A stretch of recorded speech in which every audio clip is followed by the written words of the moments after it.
Hello again. Welcome back. We are now moving on to the next chapter, chapter 8 from your book, um, mental health aspects of aging. We'll talk about various mental health categories and then wrap it up with talking about dementia. Before we get into some of the specifics of mental health, I want to talk about health in general, broad health in general.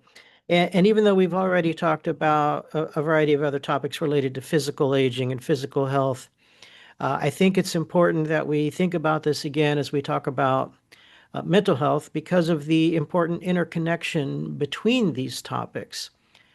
What I have here on the first slide is the contrast between the historical biomedical model, and what we nowadays refer to as the biopsychosocial model of health.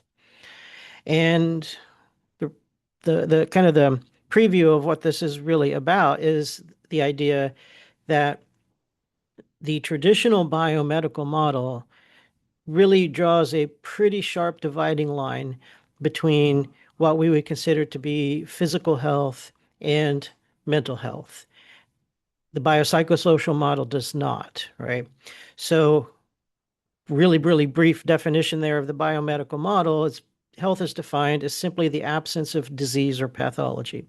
And what that means is that if we can examine someone's body medically, we can do blood work, we can find the some sort of a disruption of some sort of biomarker, right? Some numbers from blood lipids or blood sugar or anything of that nature comes back out of the normal range. We can call that a pathology.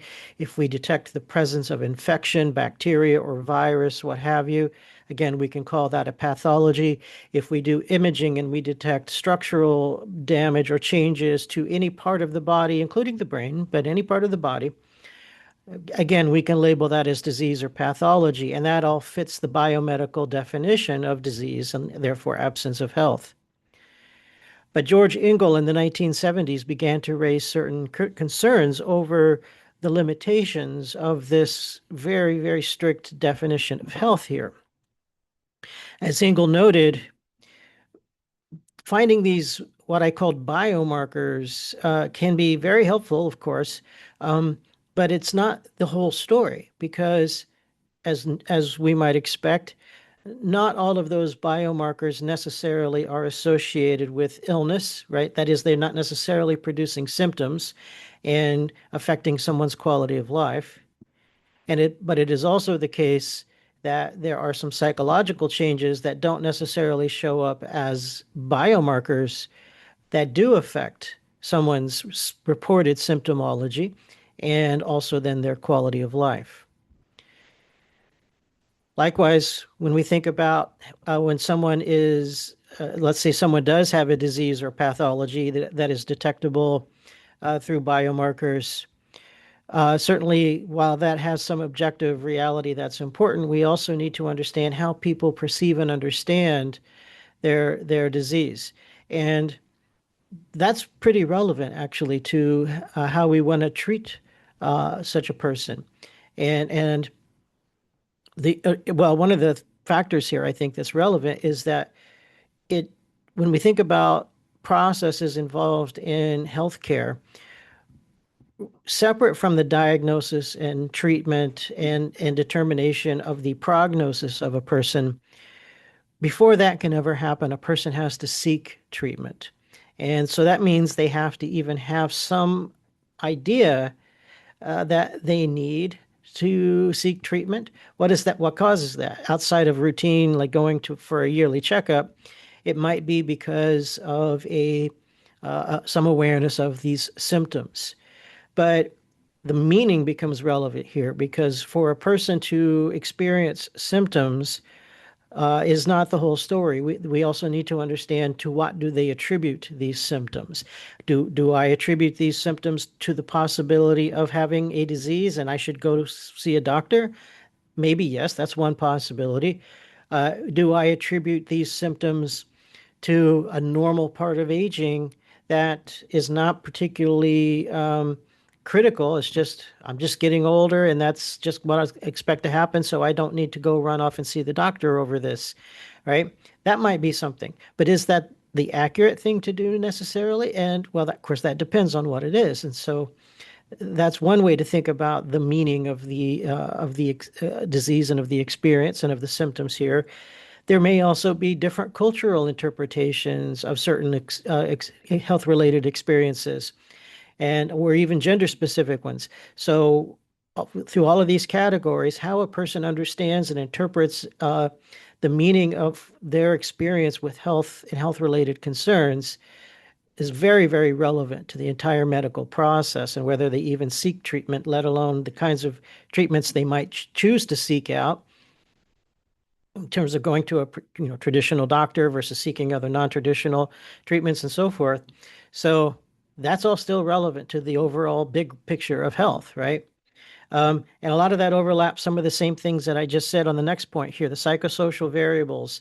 That is your attitude about things in the social and cultural environment that you live in, and your knowledge and your experience. All of that might determine, again, your understanding of when and why and with whom to seek treatment. It might even determine your susceptibility to certain illnesses. Now, that sounds a little bit odd, right? How could you be more susceptible to certain illnesses because of some psychosocial variable? Well, yeah, stress is one example, right? And so stress has a variety. That's coming up, I think, actually in the next chapter. Um, but I'm maybe getting a little bit ahead of schedule on that topic. But the idea is that stress can really cause a lot of disruption of our immune system. And people who have high levels of stress or even just experience chronic stress are going to have some dysregulation of their immune system, and they definitively are more prone to illness as a result of that. The inflammatory side effects of stress can also be damaging to the cardiovascular system and is associated with cardiovascular disease. It also has effects on the brain and can be associated with dementia, which we will talk about later in these notes. So, yeah, these are psychosocial variables that do influence our tendencies for getting sick.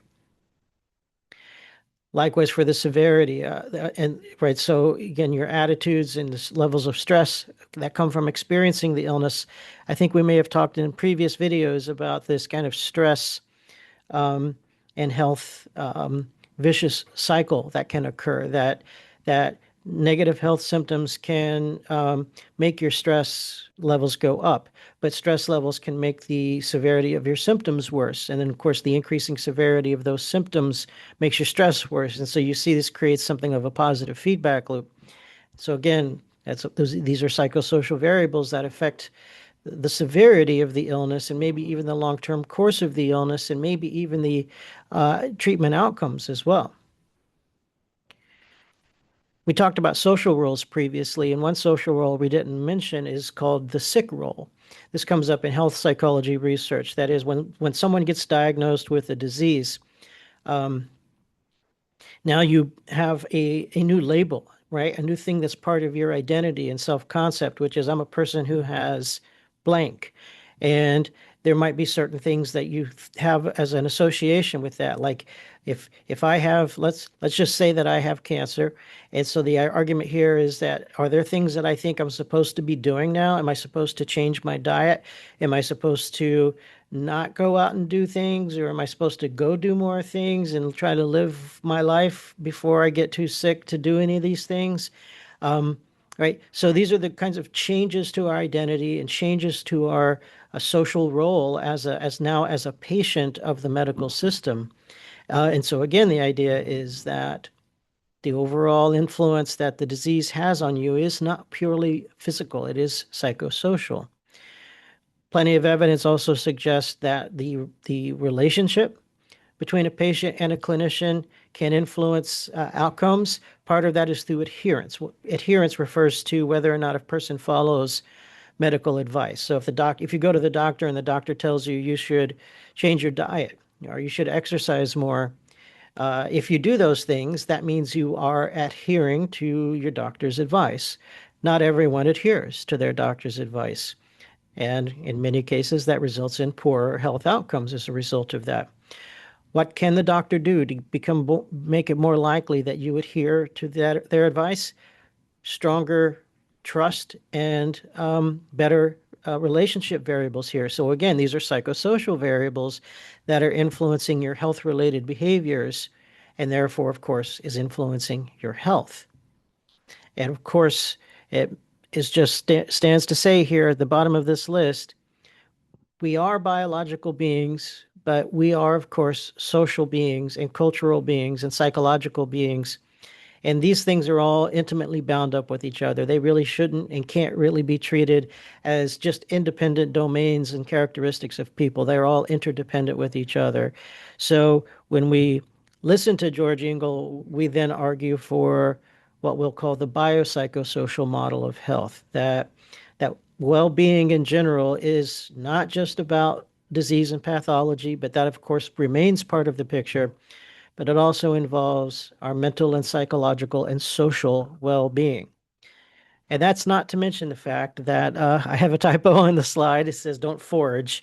I guess because that's a real word, the autocorrect didn't notice that that was a mistake. Don't forget ADLs and IADLs, because this is very relevant, right? The degree to which being healthy or unhealthy affects us depends very much on the degree to which it impacts our activities of daily living and or instrumental activities of daily living. We've talked about them plenty before, so I don't need to repeat that, but that's a critical marker here because that reflects the impact that the disease has on the person, the level of functioning that that person is capable of engaging in at that point, right? So let's talk about some specifics of mental health. And I have some statistics here. We see a list here starting with depressive disorders at the top because we're seeing maybe those are ranking pretty high in terms of how frequent they are. But let's look at the y-axis, right? This is age. And so at what age? So these bars, in terms of the width of these bars across the x-axis, reflects is a measure of how we can kind of get an idea of the impact of these disorders on a person's overall health and daily functioning. This is an interesting metric called a DALY, right? DALY, which stands for Disability Adjusted Life Years. And what this is kind of trying to measure here, right? So I have that definition that one daily equals one lost year of full health. And again, so we are defining full health here in biopsychosocial terms with regard to things like ADLs and IADLs. So what we're looking at here is that at different age ranges across the lifespan, these various mental health disorders can cause us to lose at least up to a year or more of full health in our lives, right? We see the peak really at kind of part of younger adulthood, 30 to 34 years of age. Those bars span the most. But just above and below that, so 25 to 29 as well as 35 to 39 also represent part of the big bulger here in this little turnip-shaped graph here. It begins in adolescence. I mean, obviously the numbers are non-zero for childhood, perhaps fortunately, I guess, but we see those numbers really pick up in adolescence, and they increase throughout our 20s and peak throughout our 30s, and then it begins to decrease again. So that's at least a hint of a positive picture that as we age, the degree to which these disorders are affecting our overall health appears to be declining. But of course, they don't necessarily go exactly to zero. They don't disappear either, though, as well. And so there's still some things we need to talk about with aging here with regard to each one of these. Another thing we can take from this graph, besides the overall impact of all of them in total, is the color coding. It tells us which ones are having a greater impact. And it pretty seems obvious based on the sort even of the color coding here, that the darker red for depressive disorders has the bigger impact. The lighter red coming from anxiety disorders is next up, as well as schizophrenia. That was usually a much bigger impact in our younger years. And then various other categories, autistic spectrum disorder, bipolar disorder, all that stuff is in the list here. we're going to focus, at least to start here, on the depressive disorders and then the anxiety disorders. So let's take a look at some other statistics. We have some different numbers for men and women here, though the numbers do look roughly the same. But these are graphs again of the number of people diagnosed with depression, at least from Denmark. But the numbers are going to be pretty similar from other countries. But this was a very nice looking graph that I found that pulls this data from Denmark. So what we're looking at here is again, first time diagnosed with depression. As a function of age. And let's look at the top two graphs of men and women. And we are seeing that the rates of this appear to be pretty constant across the lifespan. So we see an early peak for men right around 25 years of age, and then that it goes up just a little bit towards 50. It drops down just a little bit, but the peak stays pretty high all the way up to 75 years of age. And for women, it's a little more pronounced towards the later years compared to the earlier years, but still it's a relatively flat distribution. But those are data from the late 1990s. And then what happens is that if we look at similar numbers coming from around 2006 and 7, the graph starts to change its shape a little bit, and the peak of it starts to cluster a little more towards the younger ages. That's especially noticeable for the women there, just around age 20 even. There's still a small little peak at the later adulthood years.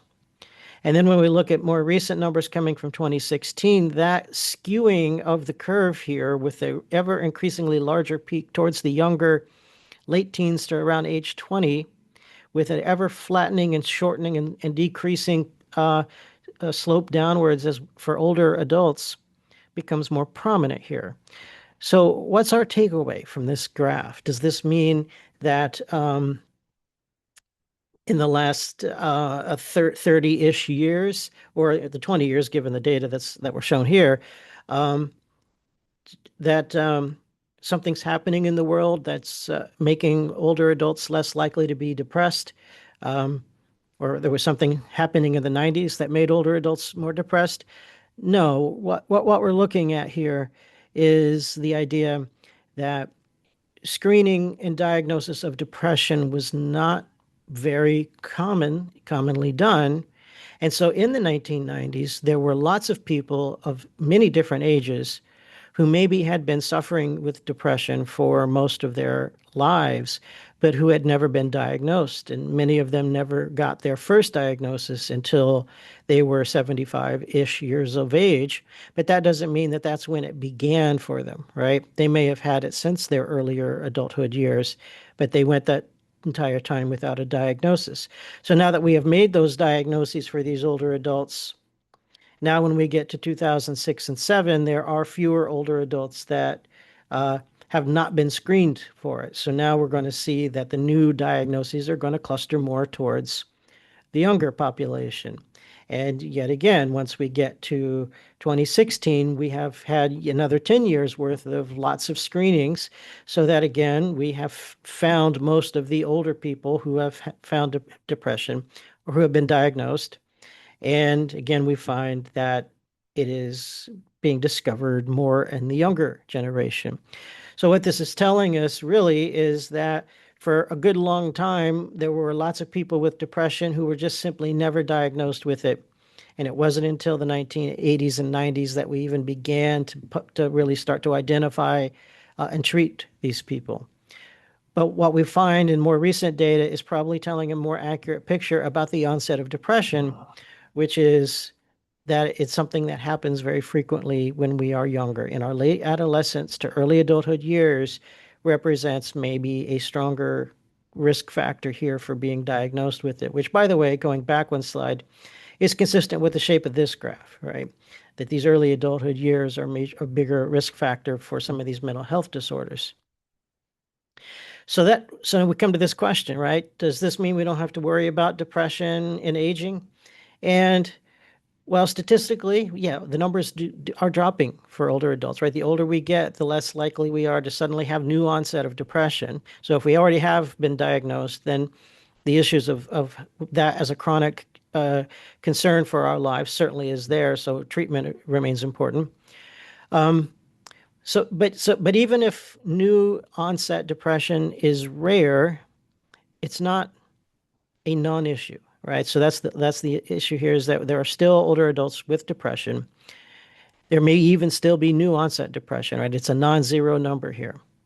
And a few important things we need to think about here. One, right off the bat, is that when we look at suicide risk as a function of demographic, men over age 75 represent the highest rate of suicide in terms of those demographics.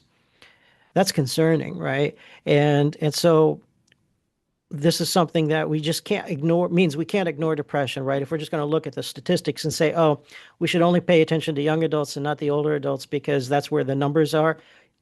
Okay, yeah, there's some validity to thinking this way, but we cannot ignore what's going on with the older adults. And that's especially because there are some other particular challenges here that make depression in late life a little bit unique and a little bit different. And therefore, we need to understand that as well in order to properly recognize and deal with it.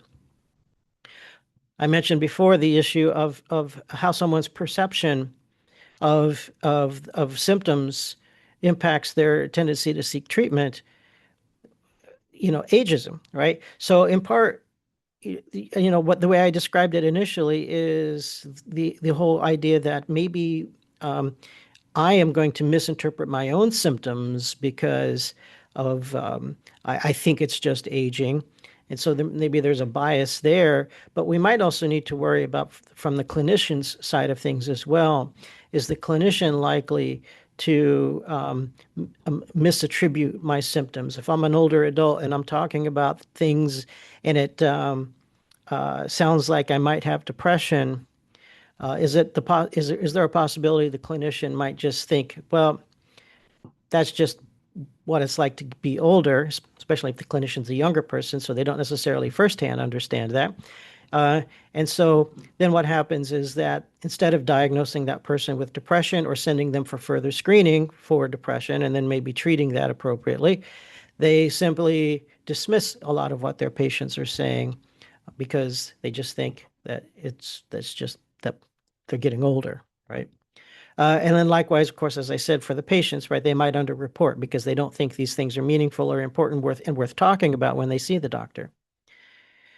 Another thing we need to think about here is something called subsyndromal depression. And this means that people experience depressive symptoms, but they're generally milder, and therefore they don't necessarily meet the full diagnostic criteria for a diagnosis of major depression.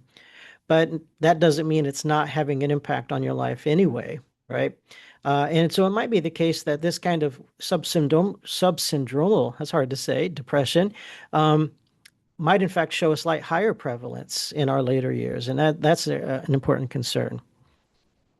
And where this, I think, really starts to matter for aging, from an aging picture, is that when we think about the kinds of things that might cause depression and make someone at an increased risk of being diagnosed with depression, when we see this and we look at this in adolescence and young adulthood, there's a lot of research and a lot of data there, and we start to understand that. And so for people who make it to a later age, who don't have those risk factors, we might consider them as being not at risk for depression.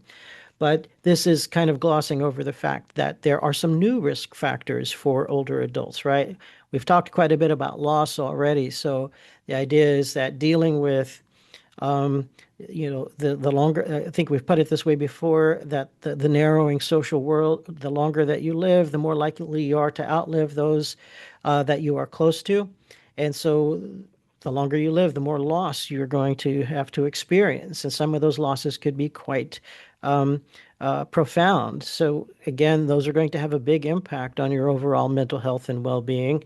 Not to mention some of the dealing with a lot of the other changes to mobility and other things that are happening to us, and the overall social isolation and feelings of loneliness that people can experience. So these are things that are a little more unique to older adults that can be risk factors here. So need to factor that kind of stuff in. Last thing here we want to talk about on the stats side of it is that when we look at community dwelling older adults versus clinical settings, older adults who are still living in the community, that is, they're living in their homes and so forth, they actually are the ones we see this kind of data where the incidence of depression tends to be a little on the lower side. But the picture looks very different when we look at those who are living in hospitals and nursing homes and other kind of assisted living care facilities. Depression is actually really high for people living in those facilities, and that's another concern. So that means again we need to be paying attention and watching that, screening for it, and treating it as it is observed. Right? Anxiety disorders. We're seeing something of a similar picture here, right? Especially on top. We need to know maybe the definition of incidence and prevalence. These are epidemiological terms here. Incidence refers to the total number of new cases per year in a given population. Prevalence refers to the total number of existing cases in a given population. So in this case, the populations we're talking about are different age groups. So again, when we look at incidence, how many new diagnoses of anxiety disorders are being found in adolescents and young adults? Pretty high, right? How many new cases for adults over the age of 65? Well, it's a medium number there, but you can see it tailing off to be pretty low once we get to those older adults, right? So that seems to suggest that your risk of developing a new anxiety disorder seems to decline as we get older. Yes, that's true. What's the explanation for that? Well, here I have a couple of possibilities here. We've mentioned some of this stuff already, right? So emotional regulation. This is, represents our ability to to deal with stress, to cope with stress, and to manage our emotions. These are things that maybe improve as we get older, which makes us maybe a little more resilient emotionally. There's also this concept called selective survival. So what this means is that, well, anxiety disorder which can be associated with stress and chronic stress, and I've already mentioned the whole idea of what stress can do to us in terms of health. So that means anxiety disorder does in fact carry a mortality risk. People with chronic anxiety and chronic stress problems might end up with cardiovascular disease, and they might end up having a heart attack or a stroke and not surviving until they are 75 or 80 or 85 years of age. So that would suggest that the people who are in those older age groups have survived to those older age groups because they are somewhat resistant to anxiety type disorders, where everyone else might have died a little younger, or at least not everyone, but some of them, right? And one more time on the subsyndromal version of it. So subsyndromal anxiety might still be there. And so again, that means that we're not diagnosing a full-blown anxiety disorder, but people are still experiencing some anxiety-like symptoms. But one thing that's pretty important to see here is the prevalence numbers on the bottom are a little different. So that means prevalence is not the total number of new cases, but the existing cases. And those numbers are still pretty high. And that points to one thing, right? That anxiety can be a chronic condition. So again, if you're diagnosed with anxiety in your younger years, then the idea is that this might be something that you carry on and you still have to deal with these kinds of symptoms when you are older. So even though we might worry less about new anxiety problems popping up in older adults who did not previously have anxiety concerns, the fact that anxiety can be something of a chronic condition that's still going to affect older adults because it's been affecting them for their whole entire life is a real concern that does require attention and treatment. We'll talk more about anxiety and stress in the next chapter. So from now, we're going to shift over to substance use and abuse, which is another health and mental health concern for older adults. And as with a lot of other things, a lot of research on substance use and abuse focuses on adolescence and young adulthood because we see that in terms of new exposure and experimentation with this, yeah, a lot of that really happens in adolescence and young adulthood. But that doesn't mean that older adults are not doing these things, right?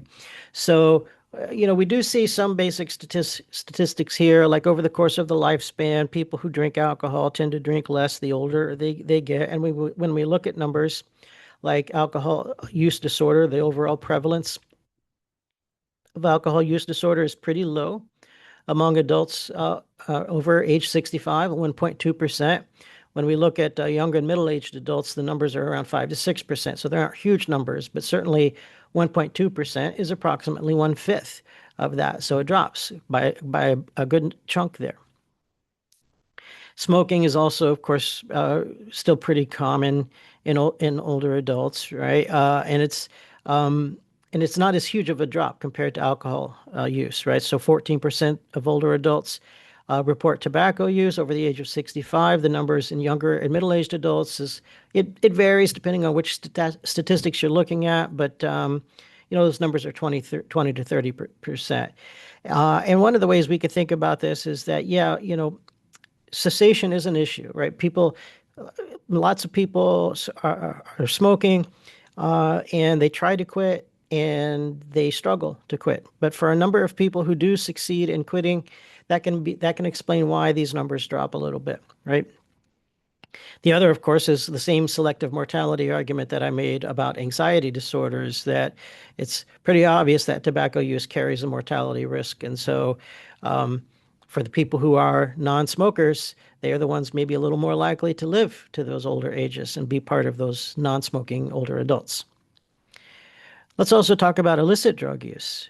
We might think that this is not something we expect older adults to be doing, but they definitely do. In fact, numbers coming, and this is over a 10-year-old survey now, but the idea is that these numbers have been going up for older adults. Older adults now have an increasing number compared to, say, older adults of older generations, from 20, 30, 40 years ago. They were not likely to use illicit drugs, but older adults of the 20 teens and 2020s are increasingly using cannabis, cocaine, hallucinogens, methamphetamine, and heroin in that order. So we are starting to see an increased use of this. And this is especially true because of recent changes to cannabis use laws all across the country, making it legal both either for medical reasons or for recreational reasons in a state-by-state case. But that of course then is part of that. But some of these others remain illegal drugs, and they still are showing signs of increasing amongst older adults. Wrapping up the notes here, we're going to shift over to talk about dementia.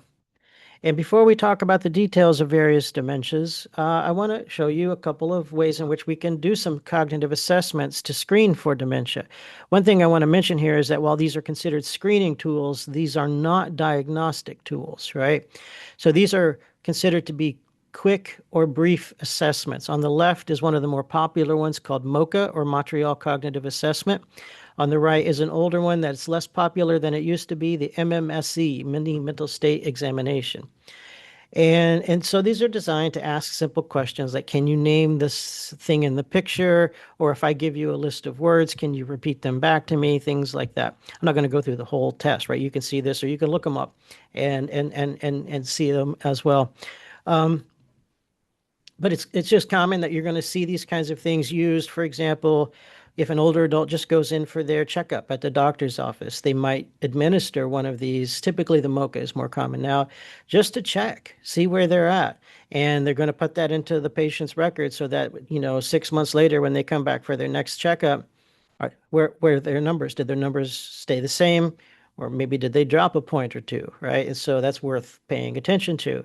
We also use these in aging research, by the way, in many of the various labs, even here at UCF, and I was part of the technology and aging lab. We used the MoCA quite a bit because when we bring research participants in to do studies, typically we want to make sure that we know something about the cognitive state of our participants, because we don't want to put people through these experimental protocols if their MoCA scores are below some cutoff number, right? So we want to check that to say that, okay, everyone who was in this experiment passed the MoCA.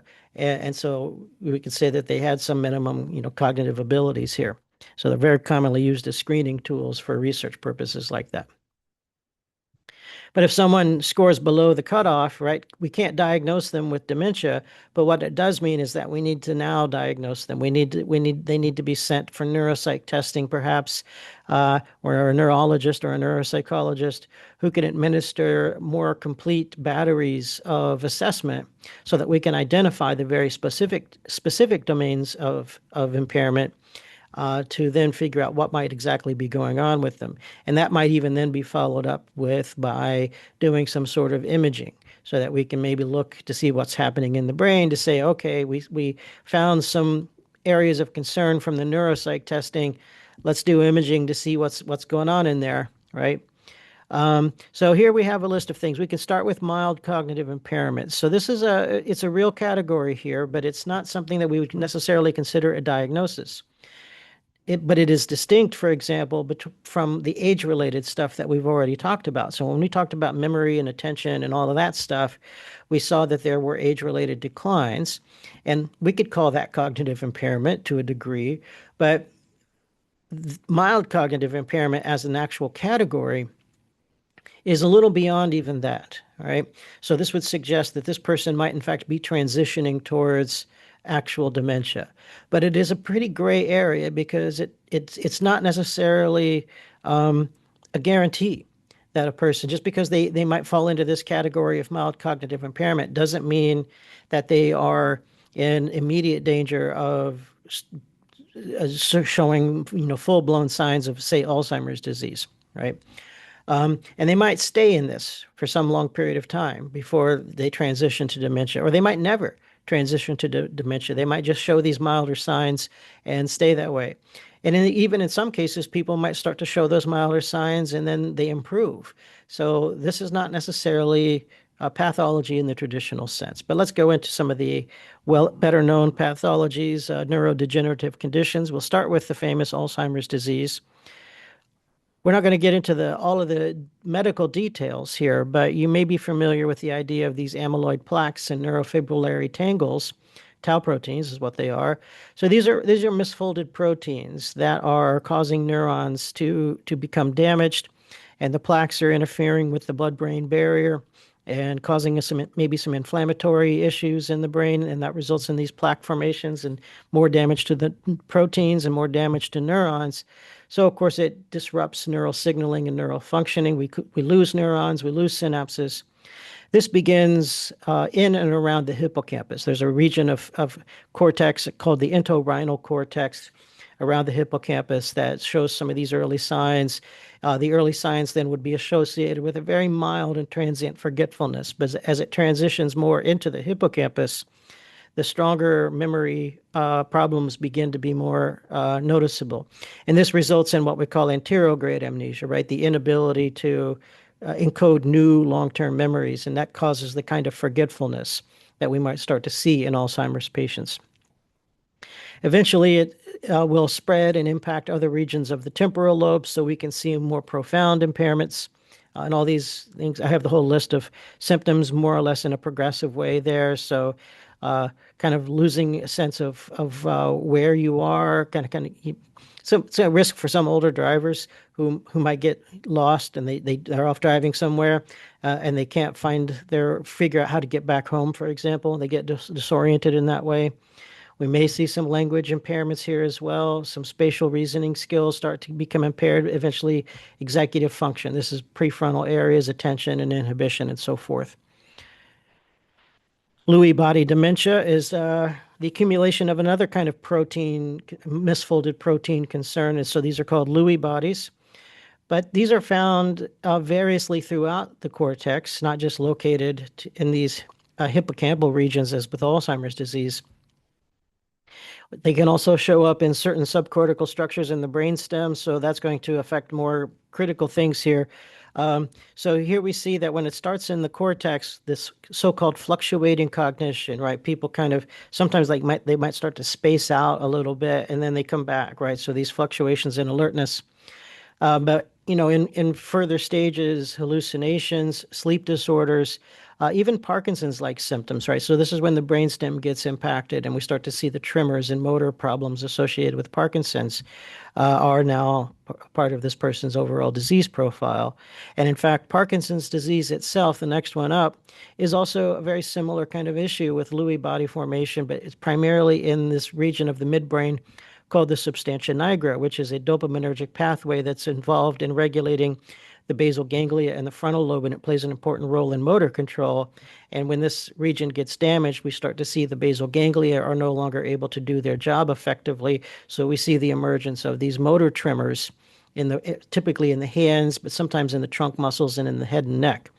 But in later stages of Parkinson's disease, these Lewy bodies will then show up in other cortical regions. And so then the symptoms start to look very much like Lewy body dementia at this point. What separates them then is that with Lewy body dementia, these lesions appear in the cortex typically first. With Parkinson's disease, they begin in the midbrain first and then spread to the cortex. We can also talk about frontotemporal dementia. So again, we're starting to see tau proteins and another kind of protein called FUS, fused in sarcoma. And this one has a strong genetic component with a younger age of onset, as I note here, but certainly it's something that can be a concern for older adults as well as younger and middle-aged adults. But these misfolded proteins, again, are damaging neurons. They tend to be found primarily in the frontal and the temporal lobes, hence the name of the dementia. There are a couple of different manifestations of this. So there's the one where the locations of the damage are more strongly impacting the frontal lobe, and that's called the behavioral variant, where we see these personality changes, which includes a loss of inhibition, right? So what would happen here is that a person might start to say things and do things they wouldn't normally do, and that's because they typically will inhibit these things, right? You have what's the old joke about the intrusive thoughts are winning, right? So the idea is normally you might have some kind of thought about that, but then you inhibit that. You're like, that's not right. I'm not supposed to do that. But when you lose this ability to inhibit that kind of stuff, then people start to act a little different. They talk differently. I'm reminded a little bit of the old stories of Phineas Gage, who had damage to his prefrontal cortex. And some people have reported that he was, quote unquote, no longer Gage. And it could have been because of a similar kind of disinhibitory effect. And again, a few other symptoms there that are associated with frontal lobe damage. Now, if the damage is a little more associated to the temporal lobe, we might expect to see some language impact here. In the temporal lobe, we find auditory areas, but we also find Wernicke's area, which is known as the language comprehension center of the brain. And damage to that can result in what's called an aphasia, specifically comprehension or receptive aphasia, which impacts your ability to understand the language of others. Of course, it's also possible that you can see damage in Broca's area, which is in the frontal lobe, and that will cause aphasia as well. But in this case, it's called fluent aphasia because now you can't produce fluent language. We start to see challenges in actually getting speech out and loss of grammatical structure in speech. Last up is vascular dementia. So this is caused by typically stroke. So mentioned cardiovascular disease before, that would cause heart attacks, but a cerebrovascular disease means now that the arteries providing blood flow to the brain are accumulating arterial plaques, atherosclerosis. And as these thicken and maybe break apart, this causes a clot that blocks blood flow to some part of the brain, causing what is known as an ischemic stroke. Now, if we have a massive stroke, that means large parts of the brain can be affected, and we can have some severe cognitive impairment as a result of that. But what can also happen is that sometimes when people have a stroke, it produces very, very subtle symptoms, and sometimes people don't even know that they've had a stroke. And then because they've had that small stroke and didn't know it, that means the underlying vascular concerns have not been addressed and treated. So this makes them at increased likelihood of maybe having a second or a third or a fourth small stroke. And this accumulation of damage from a series of smaller strokes over the course of a few years, perhaps, results in something known as multi-infarct dementia. So an infarction is the stroke, the interruption of blood flow. And so again, we're seeing, damage here, a lot of white matter damage, right? What the axons that interconnect the brain regions, that's the white matter. And so we see a lot of damage in these regions of the brain.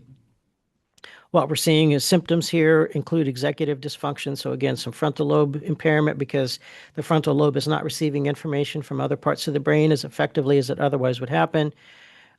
Difficulty retrieving memories, so retrograde amnesia in this case, and maybe even some mood symptoms. A characteristic one is called emotional lability, where your emotions kind of fluctuate, right? Wild and dramatic mood swings can be associated with vascular dementia.